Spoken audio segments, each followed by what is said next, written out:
ضلع پنچ کے علاقہ ہرمی ڈھکی سیڑھی خواجہ میں واقع دینی و تعلیمی مرکز دارالعلوم عزیزیہ اہل سنت میں ایک اہم اور فیصلہ کن نوعیت کی مجلس کا انعقاد کیا گیا، جس نے دینی تعلیمی نظام میں ایک نئی سمت اور سنجیدہ پیش رفت کا واضح پیغام دیا۔ اس موقع پر بہار سے تعلق رکھنے والے جید عالم دین حضرت مولانا مفتی دلشاد منظری صاحب کی باقاعدہ تقرری عمل میں لائی گئی۔ یہ تقرری صدر جماعت اہل سنت صوبہ جموں حضرت مولانا سید بشارت حسین رضوی صاحب کی خصوصی نگرانی اور انتخاب کا نتیجہ ہے، جسے دینی حلقوں میں ایک مثبت اور دور اندیش قدم کے طور پر دیکھا جا رہا ہے۔ اس اہم نشست میں مدارس اہل سنت بورڈ کے تحت جاری اصلاحی اور تنظیمی اقدامات پر تفصیلی گفتگو ہوئی۔ بتایا گیا کہ ایک مضبوط، مربوط اور باقاعدہ نظام کے ذریعے مدارس کو ایک پلیٹ فارم پر لانے کی سنجیدہ کوششیں جاری ہیں۔ اب تک 26 مدارس کو سند الحاق جاری کی جا چکی ہے، جبکہ بیداری امت مہم کے تحت مختلف علاقوں سے علماء کرام اس مشن میں شامل ہو رہے ہیں۔ اس موقع پر جامعہ انوار العلوم پنچ کے ناظم اعلیٰ حضرت مولانا حافظ عبد المجید مدنی صاحب نے اپنے خطاب میں واضح کیا کہ پورے نظام کا بنیادی مقصد قوم کے وسائل کو صحیح سمت دینا اور دینی اداروں کو شفاف اور مؤثر انداز میں چلانا ہے، تاکہ تعلیم و تربیت کے میدان میں حقیقی بہتری لائی جا سکے۔ جبکہ نائب صدر جماعت حضرت مولانا مفتی فاروق حسین مصباحی صاحب نے اپنے تاثرات میں فرمایا کہ کسی بھی نظام کی کامیابی مضبوط قیادت اور مؤثر نگرانی سے مشروط ہوتی ہے۔ انہوں نے مزید فرمایا کہ جب قیادت مخلص اور باصلاحیت ہو تو ادارے خود بخود ترقی کی راہ پر گامزن ہو جاتے ہیں، اور یہی منظر آج مدارس اہل سنت کے اندر ابھرتا ہوا دکھائی دے رہا ہے۔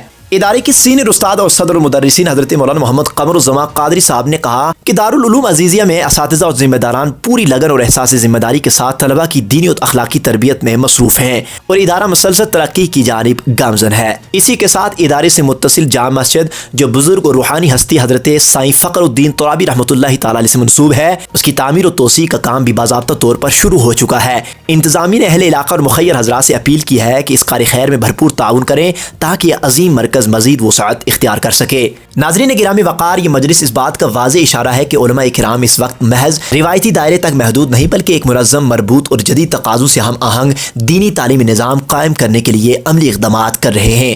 ایک ایسا نظام جو نہ صرف مدارس کو ایک پلیٹ فارم پر لائے گا، بلکہ قوم کے اعتماد کو بھی مضبوط کرے گا۔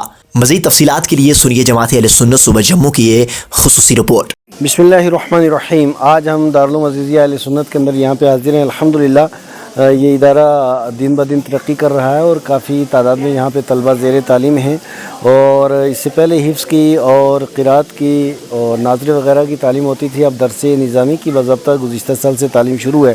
الحمدللہ بریلی شریف سے ایک اچھے عالم دین حضرت مولانا مفتی دلشاد صاحب کی آج یہاں پہ تعیناتی ہوئی ہے۔ مدارس اہل سنت بورڈ کے تحت مدارس اہل سنت بورڈ کے ساتھ یہ ادارہ بھی منسلک ہے، اور سند الحاق بھی ان کو دے دی گئی ہے۔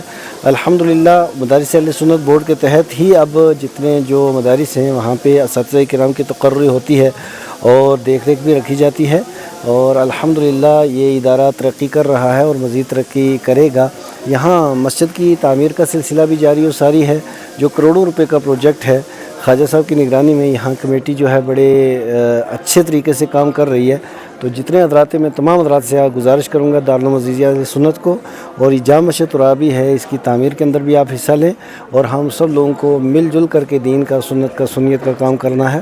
اللہ تعالی ہم سب کا حامی و ناصر۔ اچھے پیٹرن پر نظام آ رہا ہے، تو اس نظام کے حوالے سے مزید عوام بھی جانتے ہیں۔ دیکھیے، سب سے پہلی بات یہ ہے کہ نظام اسی وقت چلتا ہے جب نظام کے اوپر کوئی نگراں ہو۔ الحمدللہ اب جتنے بھی یہ مدارس ہیں جماعت اہل سنت کے ساتھ جو منسلک ہیں، تو الحمدللہ جماعت کے ساتھ تو یہ علماء کرام تھے ہی۔ اب مدارس اہل سنت بورڈ جو ہے، تو اس کے ساتھ وہ اس چھاتے کے تحت یہ سارے ادارے آ چکے ہیں، اور ڈائریکٹر صاحب جو ہیں وہ بڑے سنجیدہ ہیں اس تعلق سے، اور ششمائی سالانہ امتحان ہوتے ہیں۔ اب تمام طلباء کو اور اساتذہ کو کہیں نہ کہیں جواب دہ ہونا بھی ہے، تو اس وجہ سے بھی جو ہے وہ نظام بہتری کی طرف آ رہا ہے، اور مزید بہتری کی طرف آئے گا انشاءاللہ۔